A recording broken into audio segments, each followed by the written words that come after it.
Salamat sa Panginoon sa binigay niyang gawain sa inyong mga kapatid na tumayo dito ngayon sa inyong harapan and to be a vessel. So kami po ay incapable but God made us capable to stand. So papuri sa Panginoon. So ang ating topic po for tonight is tadan! Wait lang. Apo, surprise. Yan. Ang ating topic for tonight is God's instruction for Christians. Sino po ditong Kristiyano? Amen. So, tumayo po tayong lahat sa pagbasa ng salita ng Panginoon. Let's read Ephesians chapter 5 verses 22 hanggang chapter 6 verse 9. Amen. Wives,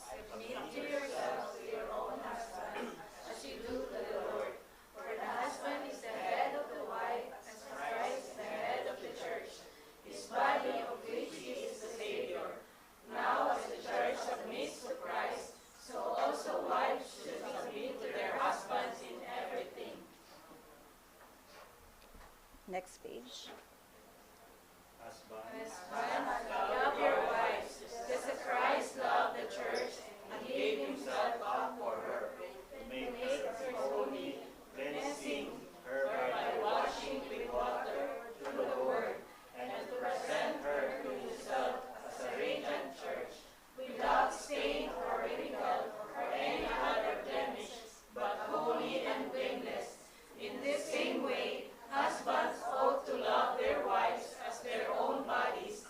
He who loves his wife loves himself.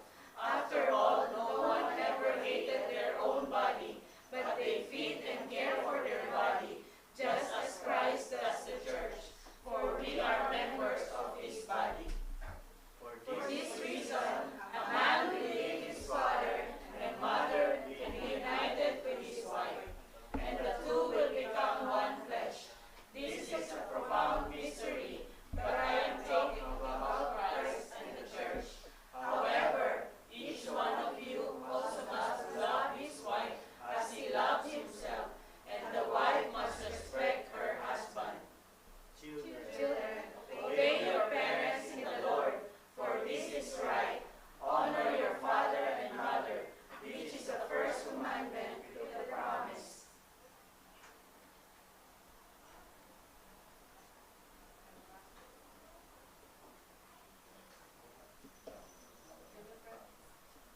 Yan na po. So that it may go well with you, and that you may enjoy long life on the earth. Fathers, do not exasperate your children. Instead, bring them up in the training and instruction of the Lord. Slaves, obey your earthly masters with respect and fear, and with sincerity of heart, just as you would obey Christ. Obey them not only to win their favor when their eyes is on you, but as slaves of Christ, doing the will of God from your heart. Serve wholeheartedly, as if you were serving the Lord, not people, because you know that the Lord will reward each one for whatever good they do, whether they are slave or free. Amen. Tayo pong lahat ay manalangin. Tapos na siya. Yan. Ay, meron pa pala, sorry. Masters. And masters, treat your slaves in the same way. Do not threaten them, since you know that he who is both their master and yours is in heaven, and there is no favoritism with him. Amen. Tayo pong lahat ay manalangin. Damhin po natin ang presensya ng Holy Spirit sa lugar na ito. O Panginoon naming Jesus, Panginoon naming Diyos, banal at pinakamataas sa pinakamataas. Salamat po Panginoon sa gabi na ito na idinako niyo po ang aming mga paa sa iyong tahanan Panginoon upang mag-aral ng salita, O God. We know, O Lord, na isa, dalawa, Panginoon, na nagkakatipon, Panginoon, sa iyong pangalan, ay naroroon ka, Panginoon. Higit kami doon, O Diyos. And tonight, O Lord, we pray, O Lord, na ang bawat salita na ibibigay mo sa amin, na lalabas sa aking bibig, Panginoon, ay manggaling lamang sa inyo, Panginoon. maging kalugod-lugod lamang ito sa inyo, Panginoon. At sa mga kapatid ko, Panginoon, na naririto ngayon, Panginoon, prepare their hearts, O Lord, to receive your word, O God. Maunawaan po nila, tanggapin po nila, Panginoon, ang iyong salita. Alam ko po, Panginoon, na sa lugar na ito, Panginoon, ay marami po ang nasasaktan, Panginoon. Many are crushed, O Lord. And this is your opportunity, Panginoon, upang mas makapasok sa kanilang mga puso, Panginoon. Tumanim ka, Panginoon, sa pinakang matabang parte, Panginoon, ng kanilang puso, Panginoon. At haplusin mo, Panginoon, hindi lamang kanilang puso, bagkus, Panginoon, pati ang kanilang buhay, O God. This is your instruction, O Lord, sa aming iyong mga anak. Kami ang mga Kristiyano, Panginoon. We are Christians. We follow you, Christ, O Lord. And this is all for your glory, O God. Salamat po, O Diyos. We thank you and we bless your name. In Jesus' name we pray. Amen. Amen. So, tayo po ba ay komportable? Medyo tong topic natin tonight mapapangiti yung mga asawa, lalaki, yan, mapapangiti yung mga asawang babae. So, I want you to pay your attention. Si Daddy, ngiting-ngiti na siya dun sa dulo. So, ano po ba tayo? Relax? Amen. So, syempre yung preaching natin, lagi magsa-start yan sa kwento. Diba? Idol kasi naman si Pastor eh. So after magkukwento ako. So, yan. Ayan daw. Meron daw isang well-known conductor na nag-visit sa isang music school para daw i-observe yung orchestra rehearsal. Diba? As he stood at the back of the hall, may na-notice daw siya na parang something is off. Not in the instruments, but in the attitude. The strings were ignoring the tempo. Yung strings daw, wala silang pakialam sa tempo, basta lang sila, kaskas lang ng kaskas. The percussionist was tapping as he pleased. And some brass players looked annoyed at the conductor's direction. So ano yung pinapakita dito? They are talented kasi, music school. So mga nakapag-aral sila and they are rehearsing. Pero ano yung mapapansin natin dito? Hindi sila nakikinig. Bingi ba sila? Hindi. Pero sila ay may attitude. Yan. After the chaotic run-through, the guest conductor walked up and said, lumapit siya, sabi niya, each of you is incredibly talented. But talent without unity is noise. A symphony only becomes beautiful when every part submits, not in weakness, but in strength, to a greater harmony. So he continued, the violins don't submit because they're less than flutes. The percussion doesn't obey because it's inferior. So, nung sumunod sila, they all follow because they believe in the conductor's vision, and the conductor leads not for his own glory, but to bring out the best in every player. So, ano po yung natutunan natin dito sa story natin? Yung atin pong attitude. Saan po galing yung attitude natin? Sa puso. Ano po yung laman ng ating puso? So, even how good you are, kahit na sabing vice president, CEO ka ng company, you're earning 1 million in a month, diba? Sarap, 1 million in a month. Diba? Kahit ikaw pa ang ruler ng Sharjah, but when your heart, yung attitude daw natin ay hindi maayos, ano lang tayo? We are just noise. Diba? Para lang tayong empty can. So, yun, ang topic natin today is instructions. Instructions, Nino? Instruction ba ni Pastor? Instruction ng Panginoon. God's instruction for Christians. Tayong mga kapatid, tayo po yung Christians. Amen? Amen. So, ang ating first point ay Christian marriage. Sino po dito may mga asawa? Taas ang kamay. Yan, taas ang mga may asawa. Amen. So, ang sabi sa Ephesians 5:22, yung amplified version yung babasahin natin kasi yung amplified is mas pinalawak siya eh. So, mas madali natin siyang mauunawaan. Pero ipapaliwanag natin siya point per point. Yan. Ano sabi dito sa Ephesians? Wives, be subject to your own husbands as a service to the Lord. May footnote dyan eh. Ano daw yung subject? The wife to her husband, not to men in general. Kanino daw magsasubmit or magsasubject ang isang babae? Sa kanyang asawa lamang. Not as inferior, hindi dahil mas mababa ka sa kanya, hindi para i-violate mo yung kanyang Christian ethics, but honoring her husband as protector and head of the home, respecting the responsibility of his position and his accountability to God. Mamaya pag-aaralan natin yan. So definition, ano yung ibig sabihin ng subject? Sabi sa Oxford Dictionary, under the authority. So ano sabi? Wife, be under the authority of your own husband. Sabi sa, nalilipat ba? Ayan, okay. Yung susunod natin, sabi naman no sa NIV, kasi yung iba-iba siyang version submit. Sabi ng Oxford Dictionary, yung sinang submit, accept or yield to a superior force or to the authority or will of another person. So ano sabi? Ganun pa rin, magpapasakop ka. Sabi sa New Century Version, yield. So ano sabi ng yield? To surrender or to submit. Sino yung magsasubmit? Oneself, yung sarili mo sa another. So kung babalikan natin yung Ephesians 5:22, magpapasakop daw ang mga asawang babae sa kanilang asawang lalaki as a service to the Lord. Okay, in Greek. Yan, may Greek tayo. Medyo excuse na lang po sa aking pronunciation. Hupotasso. Tama po ba, Pastor? Para medyo, basta iyon, tunayan ni Pastor. Hupotasso. Yan.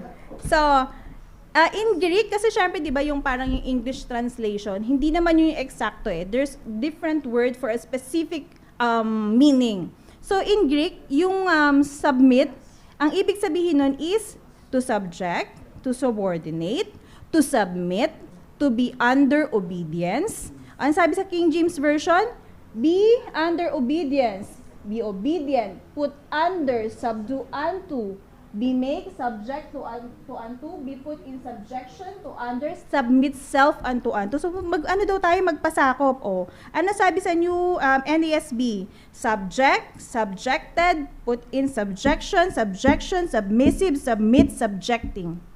Anong sinasabi doon? So what does submit means? Sabi doon, di ba, submit to your husband in the same way as you submit to the Lord. Minsan pag binasa mo yung verse, mag-submit ka daw. Sabi ni Daddy, mag-submit ka kasi yun ang sinasabi ng Panginoon. Pero what does the Bible says? Di ba? Submit to your husband in the same way as you submit to the Lord. Mga asawa, mga kababaihan, paano tayo nagsasambit sa Panginoon?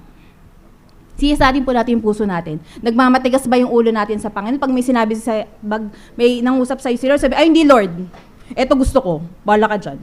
Ganun po ba tayo mag-submit sa Panginoon? Di ba always with reverence? Tayo ay nagpapakumbaba. Lord, if this is your will, kahit ang sakit, kahit durug na ako, sige Lord. Ganun po ba tayo? So ganun din pala tayo magsasubmit sa asawa natin. Kahit na masama yung loob natin sa kanila, we have to submit because that's what the Bible says. And what the Bible says in this topic is God's instructions. Malinaw, yung instruction hindi galing sa akin, hindi galing kay pastor, hindi galing kay ate, hindi galing kahit kanino, galing sa Panginoon. Amen? So kung ano daw ang ibig sabihin ng submit, ano naman daw ang ibig sabihin ng hindi dapat nagsasubmit? What submit doesn't mean? Ano ba yung nakaligay dito? Submit to a dictator like leadership of husband. Malinaw po, di ba? So, pag ang asawa mo ay haring patay, boss, magsasubmit po ba tayo? Di ba sabi? What submit doesn't mean.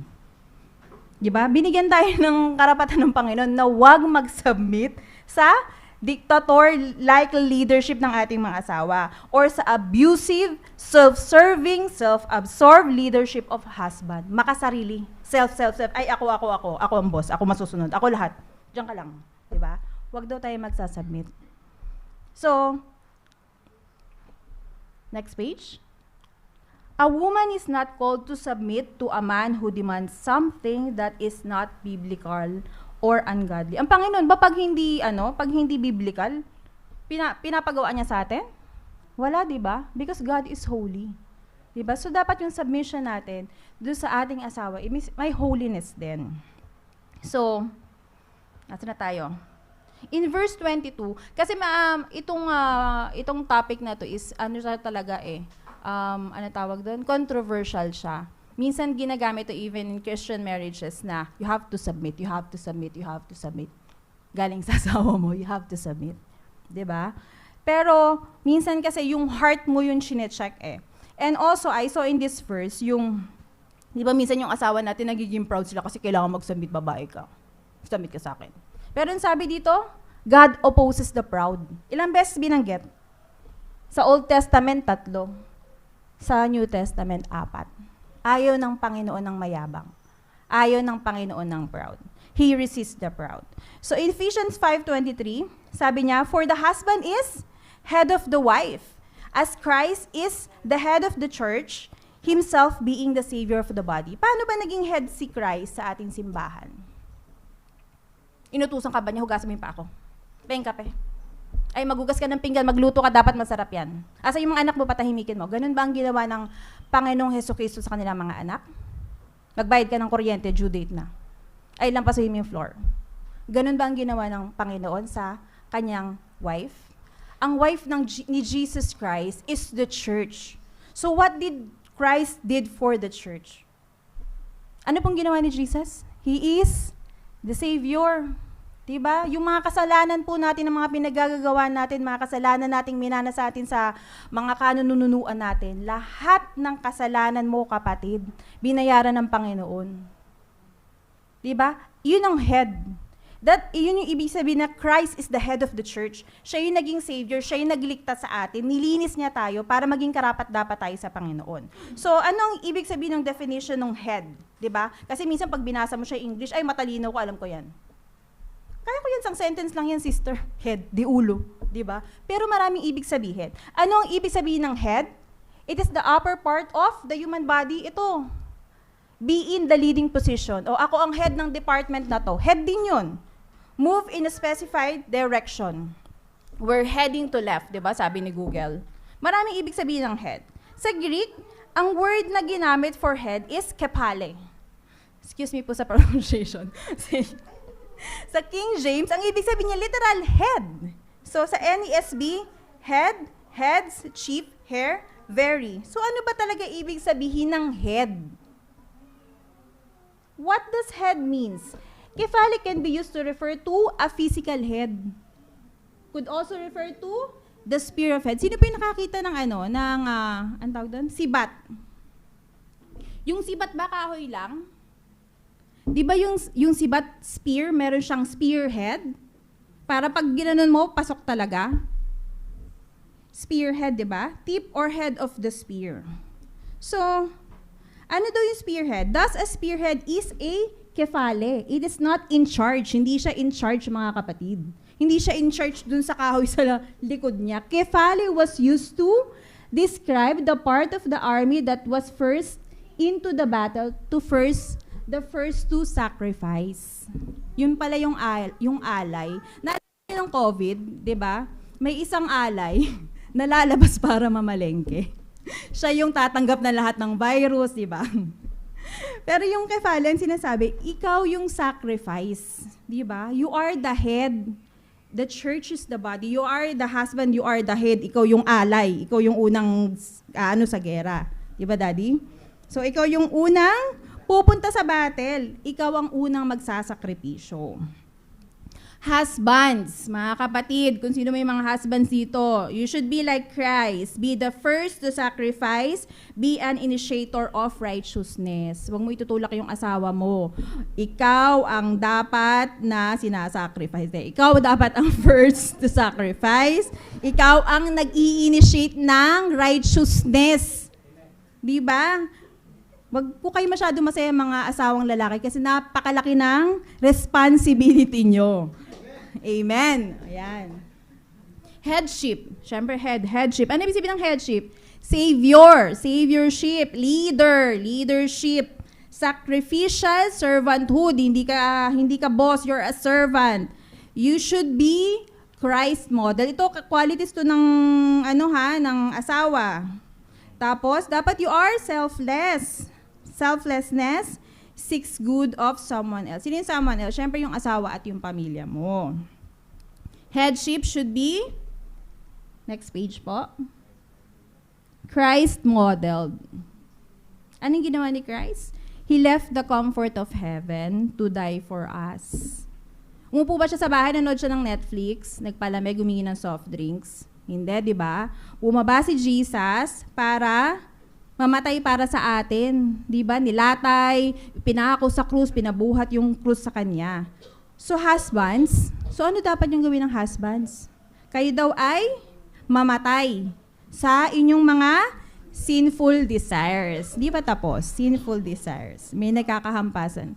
So, headship is not about telling others what to do. Pag head ka daw, hindi daw yun na ikaw ang palautos. Kunin mo yung walis, magsaing ka. Hindi ganun ang headship. It's not about telling others what to do. Rather, it's about taking responsibility of the family. You are the one responsible. You are the head. You are the father. Be responsible for your wife and her actions because head is responsible for what the body does. Kunwari may nakita ka, kunwari yung katawan mo tumakbo, sisisihin mo yung paa? Siyempre hindi, di ba? Ang sisisihin mo yung ulo, bakit ka tumakbo? Di ba? Hindi mo sisisihin yung paa. So ang responsible po sa asawa, sa wife, ay ang lalaki. Laki pala ng responsibility nyo. Actually, nakakatuwa to kasi ang dami kong natutunan. Sometimes, meron akong example dito, sometimes daw, when the wife sins, pag nagkasala daw yung babae, asawang babae, it is something distasteful, the husband wants to distant. Pag daw may ginawang kasalanan yung asawang babae, biglang nawawala yung asawang lalaki. Sabi niya, ikaw may kasalanan yan eh. Ikaw bahala ka dyan, di ba? But that is not how Christ exercises leadership. Paano in-exercise ni Christ ang leadership niya? Makasalanan kayong lahat. Namatay si Kristo. Makasalanan tayong lahat. And God gave Himself for us to be saved. Tumakbo ba siya? Bahala kayo sa kasalanan niya. Tumakbo ba si Christ? No. Lagi po natin tatandaan yung connection ni Christ sa kanyang simbahan. So, ang dapat na that is not how Christ exercises leadership. Anong ginawa ni Christ, di ba? Nag-intercede siya sa Panginoon. Pinatawad niya tayo. Siya ang nagbalik ng relationship natin sa Panginoon, si Jesus. So that's also how the husband should, kumbaga, paano ka maging Christ-like as a head. Nagkasala yung asawa mo, matakbuhan, di ba? Ipanalangin mo siya. You are the one so responsible sa lahat ng gagawin. Kung yung asawa mo, mainitin yung ulo, laging bugnot. Di ba? You are a reflection of your wife. So kung yung asawa mo ang ganda-ganda, kalmado, ganyan, 'di ba? So ikaw ay naging mabuting asawa. So gawin nating model si Christ kung paano maging ulo ng pamilya. Amen. Kasama ko pa ba kayo? Amen. So, nasa na tayo? Nawala na ako. Ayan. Biblical headship. So, meron tayong 4 dito, yung biblical headship. Ayan. Know, lead, feed, and protect. So, ano daw tong 4 na yan? Biblical headship. Know. Ano yung first point na? Know. Ano yung una? Next page po. Know your wives. Husband should work hard to know his wife's emotions, desires, and thoughts, should care for her, and seek to understand her. Know your wives, mga kapatid, mga kalalakihan. Diba? Hindi yung, tinutoyo yan kasi magkakaroon. Tinutoyo yan kasi nagme-menopause na yun. Tinutoyo yan kasi gusto niya lang. Diba? Know your wives. Bakit kaya ito tinutoyo? Baka kulang to sa budget. Mabigyan nga ng budget. Diba? Know your wives. Alamin mo, kapatid, asawa mo yan, ulo ka. Gusto mo yung kapitbahay, yung may kilala pa yung asawa. Siguro yung misis mo, ganyan. Mas kilala pa ng kapitbahay. Hindi, you have to know your wives. Katawan nyo. Know your wives, mga kapatid. Lead. Lead your wives. Jesus lead His church by setting direction and modeling holiness. Men should be model of what it means to walk with Jesus in our homes. Decisions should be gospel-based. Pastor, hindi ako makapag-submit sa asawa kasi palyado lahat ng desisyon sa buhay eh. Diba? Iyan ang laging sinasabi ng mga asawang babae. Ayoko nga, Pastor, lagi na lang kaming napapahamak sa mga desisyon niya eh. Pero nasabi dito, as a head of the family, as the head, you have to lead your wives. Ikaw daw yung ikaw daw yung mag-set ng direction. Ikaw dapat yung nauuna. nagiinom ka, nagchochongke ka, di ba? Tas Christian po ako, amen. Di ba? Holiness. Lagi tayong babalik kay Christ, in Christ. Paano ba si Christ? Paano siya naging model?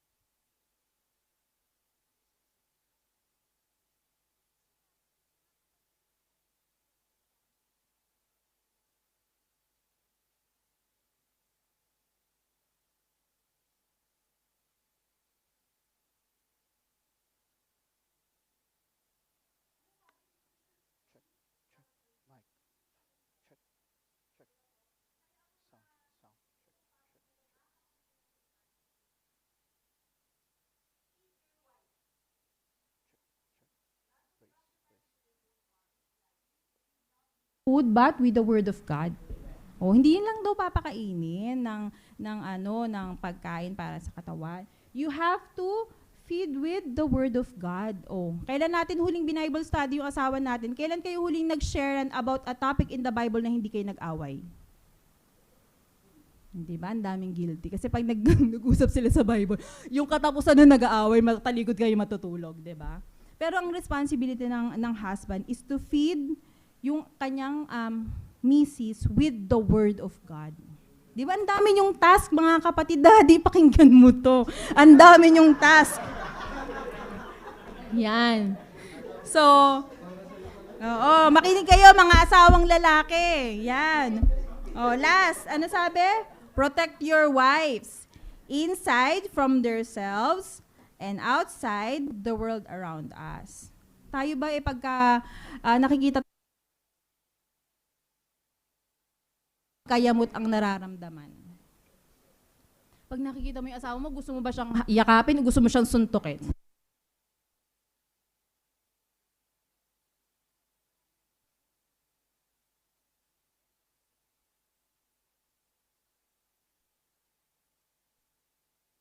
Nagpa-fluctuate. Pag magkakaroon, ano mo yun yung 3 weeks matino ka, yung 4th week mo parang, parang hindi. Fluctuate yan. So, minsan yung nag-overthink tayo, ganun. So, yung husband natin is nandyan para protektahan tayo kahit sa sarili nating iniisip na hindi naman nangyayari. 'Di ba? And the world around us. Ang sarap magkaroon ng kabiyak na you feel secured kahit wala siya dyan. Tama po? Kasi, when you are protected, you are free eh. Hindi ka natatakot sa kung ano-ano na hindi mo nakikita. So, mga husband, ano sabi? Balikan natin. Know your wives, lead your wives, feed your wives, and protect. Amen? Amen. Ephesians 5:24, sabi doon, but as the church is subject to Christ, so also wives should be subject to their husbands in everything, respecting both their position as protector and their responsibility to God as head of the house. So, ayan, meron akong small illustration. Pagpasensya nyo na yung drawing ko. So, ayan, di ba, yung husband yung ulo, yung katawan yung asawa, like Christ to the church. So, minsan pag hindi niya maintindihan, paano ba ako magsasubmit sa asawa ko? Paano ba ako nagsasubmit kay Christ? And ano ang ginagawa ni Christ sa akin? Doon po tayo babalik. Amen? So, wives are called to submit to their husbands as their husbands lead like themselves, like Lord, like our Lord. Amen? Ephesians 25-27, sabi dito, husbands, di ba? Wala pa tayo dun sa husbands, pero ang dami nyo ng task. Husbands, love your wives just as Christ loved the church and gave himself up for her. Sinabi ba mahalin lang? I love you, mom. I love you, mommy. I love you. Di ba? I love you lang? Hindi. Husbands, love your wives just as Christ loved the church and gave himself for her. To make her, para daw maging holy siya, cleansing her by washing with water through the word, and to present her to himself as a radiant church, without stain or wrinkle or any other blemish, but holy and blameless. In the same way, husbands ought to love their wives as their own bodies. Paano mo mamahalin yung sarili mo? Binubugbog mo ba? He who loves his wife love himself. After all, no one ever hated their own body, but they feed and care for their body, just as Christ does the church, for we are members of his body. So mga asawang lalaki, paano nyo minamahal yung sarili nyo? Sinasaksak nyo ba? Nilalatigo nyo ba yung sarili nyo? Paano? Di ba facial wash pa kayo? Dami yung perfume? Gusto nyo maganda yung damit nyo? Dapat ganun yung ginagawa nyo sa mga asawa nyo. Kasi whatever the reflection of your wife is your reflection. Love your wives just as Christ loved the church and gave himself up for her. Di ba nabulol pa ako? This includes his interest and wills for the church, everything to benefit his bride. May ginawa ba si Jesus para sa sarili niya? Bumili ba siya ng magandang sapatos on cloud para hindi siya mahirapang maglakad? Nagpayong ba siya? Sumakay ba siya sa Range Rover to share the word for his church? Ano yung ginawa ni Jesus? Nag-sunblock siya kasi mainit? Ano, isipin natin mga kapatid, di ba? Isipin nyo maglalakad ganyan sa may Sharjah, sa may Dubai, kahit saan man. Tapos nakachinelas kang haba ng nilalakad mo. Diba? Yun ang ginawa ni Christ for us. That's what Christ did for His church. Love your wife just as Christ. Diba paulit-ulit? Love your wives just as Christ loved the church and gave Himself up for her. Diba? Minahal tayo ng Panginoon nung tayo ay makasalanan. When we are rebellious. Therefore, husband must continue to love their wives in all circumstances. Mga kapatid, kahit yung mga asawa mo, tinutoyo, o hindi mo maintindihan, di ba? We have to love them. Kasi sa karumihan natin, sa ating pagre-revolusyon, minahal tayo ni Jesus eh. Christ loved us. So it is the husband's duty to present her spotless before the Lord. Di ba nabasa nyo, yung ipe-prepare niya yung asawa niya to make her holy, cleansing her by washing with water through the Word. Yung Word of God, di ba? Kasi ipe-present mo siya eh. Like us. Nung nakuha ba natin yung salvation natin, madumi pa tayo? Hindi na tayo madumi, kapatid. We are once sinners, lahat tayo makasalanan, but when we receive Jesus as our Lord and Savior, ang linis na po natin. Huwag niyong sasabihin na, kapatid, save na po ako pero nagkasala ako, feeling ko, ang dumi-dumi ko na. No, kapatid, wala kang kakayanan na dumihan at linisin ang sarili mo.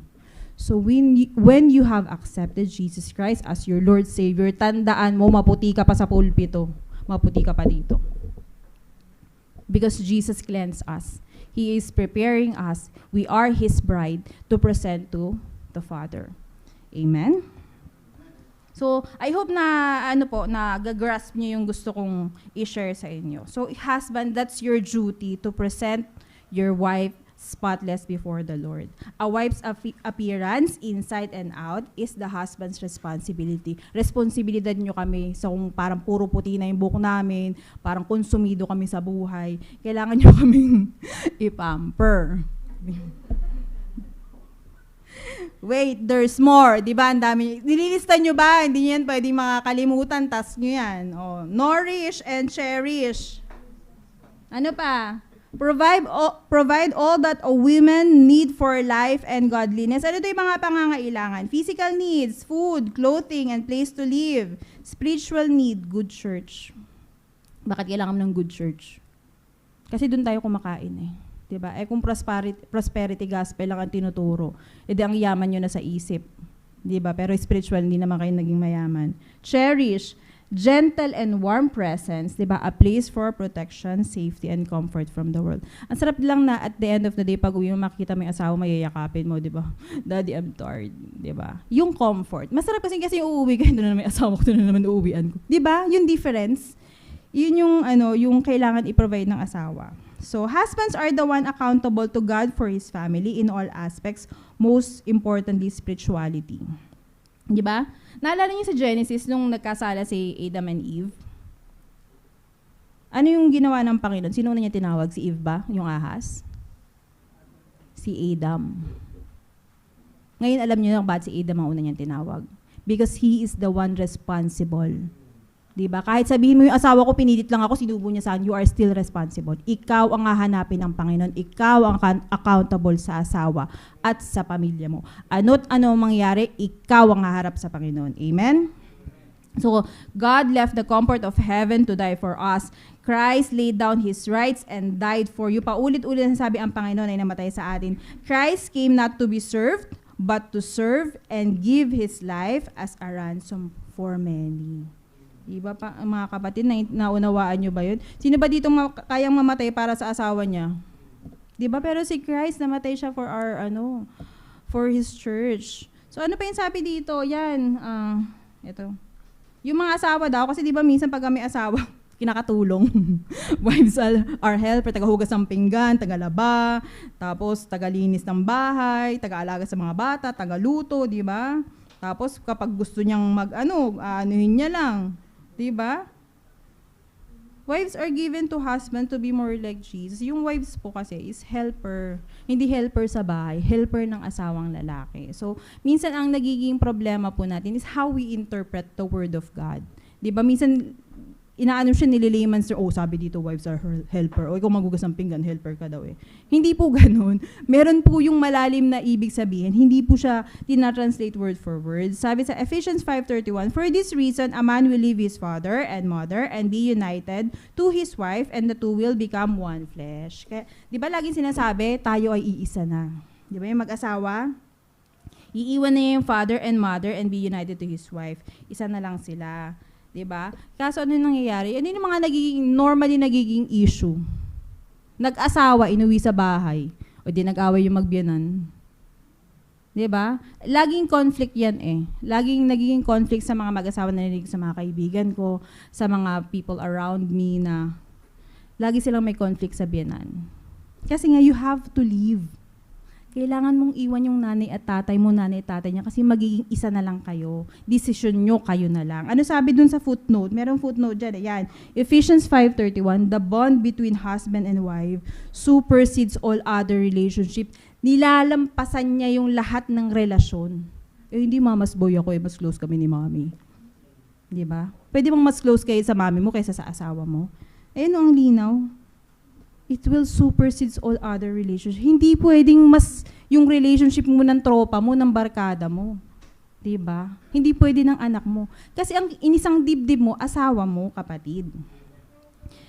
The mystery of two becoming one is great. I am speaking with a reference to the relationship of Christ and the church. So, lagi tayong babalik doon, Christ and church, Christ and church. Pag nako-confuse kayo, paano ba ako magsasamit? Isipin nyo lagi, Christ and church. So, Ephesians 5:33, however, each man among you without exception is to love his wife as his very own self, with behavior worthy of respect and esteem, always seeking the best for her with an attitude of loving kindness, and the wife must see to it that she respects and delights in her husband, and that she notices him and prefers him and treats him with loving concern, treasuring him, honoring him, and holding him dear. Nadaanan naman natin tong lahat kanina eh. So, malinaw po? May natutunan. Amen. I hope na itong natutunan natin ay maalala natin everyday, mapagnilay-nilayan natin. So, sa second point na tayo, Christian parenting. Yan, sa Ephesians 6, verse 1 to 4. So, ano sabi dito? Children. Sino mga anak dito? Lahat tayo, di ba? Hindi naman tayo sulpot lang. So, lahat tayo ay children. Children, obey your parents in the Lord, for this is right. Honor your father and mother, which is the first commandment, with a promise, so that it may go well with you and that you may enjoy long life on the earth. Unawain natin ano ba yung instruction ng Word of God sa mga anak. We are called to obey and honor in the Lord. It will, ano pa sabi? It will make our lives better in the long run. Kailangan ko daw sundin yung nanay at tatay ko. Ayoko nga, di kami close. Di ba? Ayoko nga, inabandon ako ng tatay ko. Ayun ako, yung tatay ko nagda-drugs. Ayoko siyang i-obey. Pero ano yung sabi ng Panginoon? Obey your parents in the Lord, for this is right. So ngayon, ano yung hindi tayo tinawag? What we aren't called to do. obey your parents when we are instructed to do something that is ungodly, sinful. Kung nakikita nyo sa mga balita, yung mismong magulang nila, di ba? Inaano sila sa mga sex scandal, binebenta sila. Magsasubmit po kayo, mag-o-obey kayo. Siyempre hindi. Di ba? Malinaw yun. We aren't called to obey our parents pag may mga pinapagawa sa atin na ungodly, unbiblical, or sinful. Honor something that God has called dishonorable. Lahat ng hindi kalugod-lugod sa Panginoon. Pag iyon ang pinapagawa sa atin ng mga magulang natin, we can disobey. Malinaw yan. So, meron tinatawag na fake disobedience. Normally ito sa mga anak eh. Ano daw yung fake disobedience? Ito yung, sumusunod ka pero nakanguso ka naman. Hugas ka ng pinggan. Diba? Nakanguso ka, yung uso mo nandun sa may kusina. So, hindi siya disobedience eh. Kasi dapat masaya ka. Okay, mama, maghugas ako ng pinggan. Diba? Obedience out of fear and shame is fake disobedience. Natatakot ka kasi mama, gugulpihin ka ng tatay mo. Diba?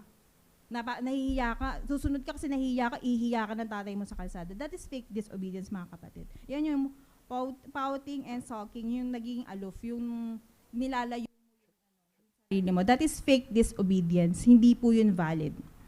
So, there is a promise. Ano daw yung promise?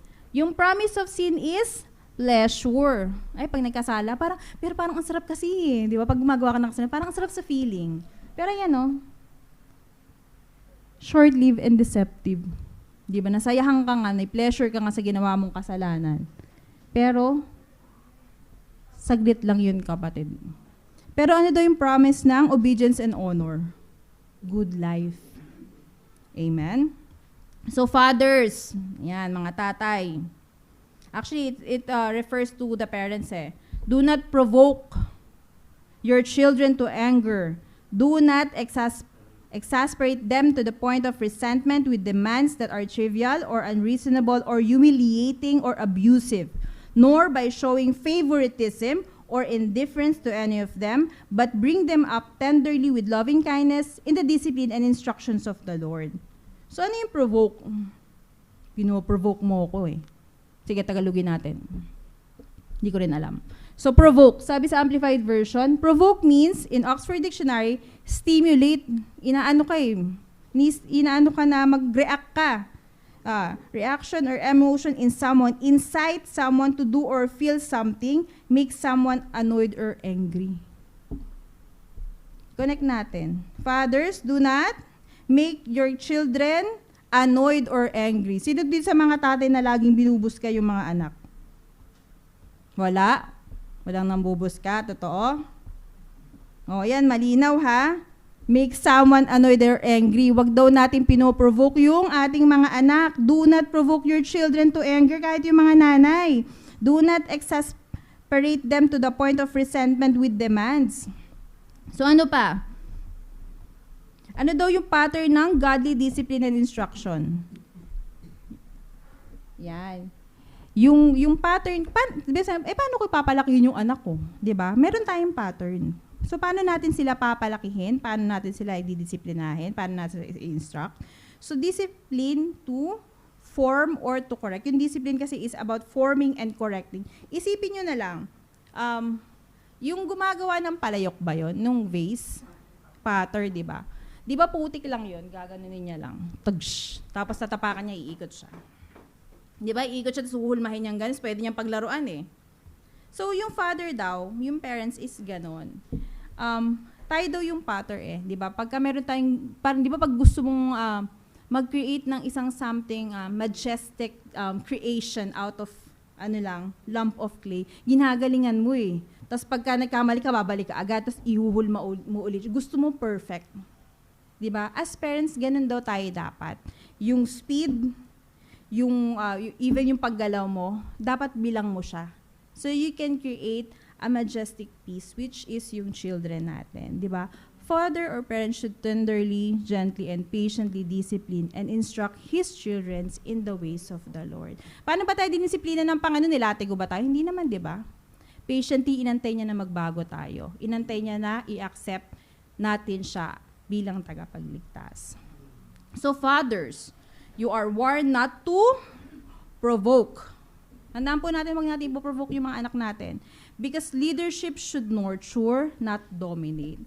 So, ang tanong ko mga kapatid, is your parenting, di ba slang? Is your parenting nurturing your children to grow in God's design or diminishing the image of God with them? Paano nyo po pinapalaki yung mga anak nyo? Yun yung question sa inyo bilang mga magulang. Third point, Christian work. Yan, mabilis ba? Yan, matapos sa 5 minutes. Christian work. Sabi dito, Ephesians 6:5, chapter 6:5 to 6, slaves, be obedient to those who are your earthly masters with respect for authority and with a sincere heart, seeking to please them as service to Christ, not in the way of eye service, working only when someone is watching you and only to please men, but as slaves of Christ, doing the will of God from your heart. Ano daw yung instruction sa atin? Yes, amen. And next, rendering service with goodwill as to the Lord, and not only to men, knowing that whatever good thing each one does, he will receive this back from the Lord, whether he is slave or free. So, itong letter ni Paul is for the Ephesian church, tama? Bakit niya sinulat yun? Kasi yung slaves and masters, magkatabi lang sila sa simbahan. Magkatabi lang, kunwari yan, yung meron kang nani or meron kang kasambahay, magkatabi lang kayo. So yung letter na yun, para sa Ephesian church. Diba? Bakit niya yun sinasabi? Yung instructions na yun sa servants. Ha? Bakit kaya? Ano sabi? Next page po. Yan. Sabi, yung pagsunod daw natin is dapat, it's honoring Christ, it's exalting Christ, and it's serving Christ. Yung pagsunod natin. Diba? Lagi nandoon si Christ. Obedience within the structure of authority, yung nasa itaas natin. Obedience in our earthly bosses with sincerity, not with cowering fear. Hindi yung sumusunod. Parang sa din to sa anak? Yung sumusunod ka dahil sa takot. Obedience not as a physical performance to impress people. Hindi yung sumusunod, yes boss, yes boss, yes boss. Tapos pagtalikod ng boss mo, di wow. Diba? Sinong guilty dyan? Pag nandyan yung amo, yes po sir. Opo. Opo. Sisahan ko po. Sige. Tapos pagtalikod, di wow, daming utos. Diba? Sabi dyan, obedience not physical performance. Pag nag-obedience tayo, pag sumunod tayo mga kapatid, diba?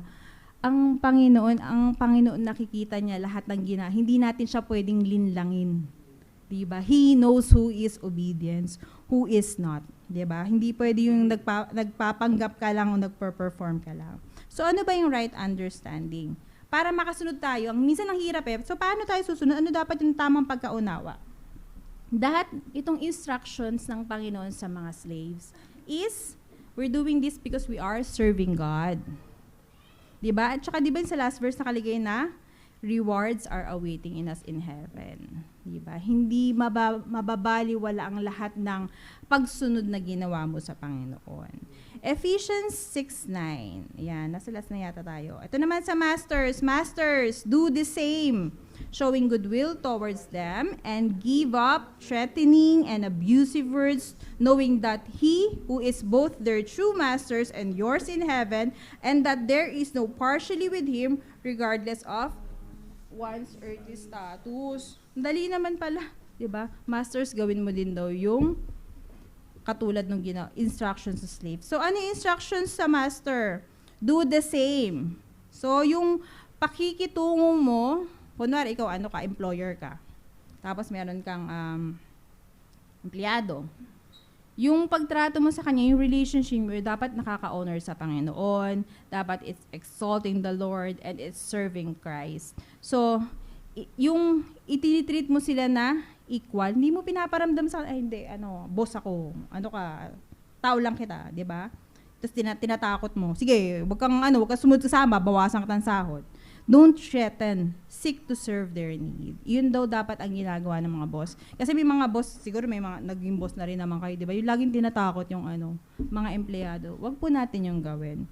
So, ang right understanding. Ano yung right understanding? Para daw magawa rin. Kasi minsan parang hirap Parang ang yaman-yaman ko na, tapos itatrato ko ng mabuti yung yung alalay ko. Di ba? Example lang po di ba? Ang right understanding, we are under one ruler. When you are a Christian, isa lang ang ruler natin. We will answer to the same God. Ilan ang Diyos natin? Isa. So lahat tayo ay mananagot sa isang Panginoon. We are created in the image of God. Hindi lang ikaw. We are. Amen?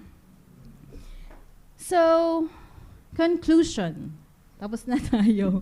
Ayan, nawa meron kayong natutunan. Conclusion natin, we see God's design of how husband. Yan, meron na tayong paano ba dinisenyo ng Panginoon ang asawa, ang mag-asawa, ang mag-ama, at ang mag-amo. Diba? We see how God's design for how husband, wives, children, and even workers are to live in love, humility, and respect. This is not about control, but about reflecting Christ in our closest relationship.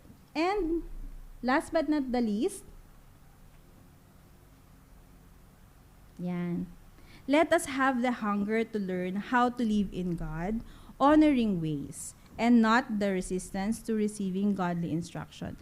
Ito pong instruction ng Panginoon, magkaroon tayo ng kauhawan na matuto kung paano sundin ang instruction ng Panginoon. Huwag po nating i-receive itong mga godly instructions. Amen? So, Soli Deo Gloria, napakabuti ng Panginoon. So, nawa po may natutunan ngayong gabi at hindi ako nag-overtime. So, salamat sa Panginoon and all glory belongs to Him alone. Amen.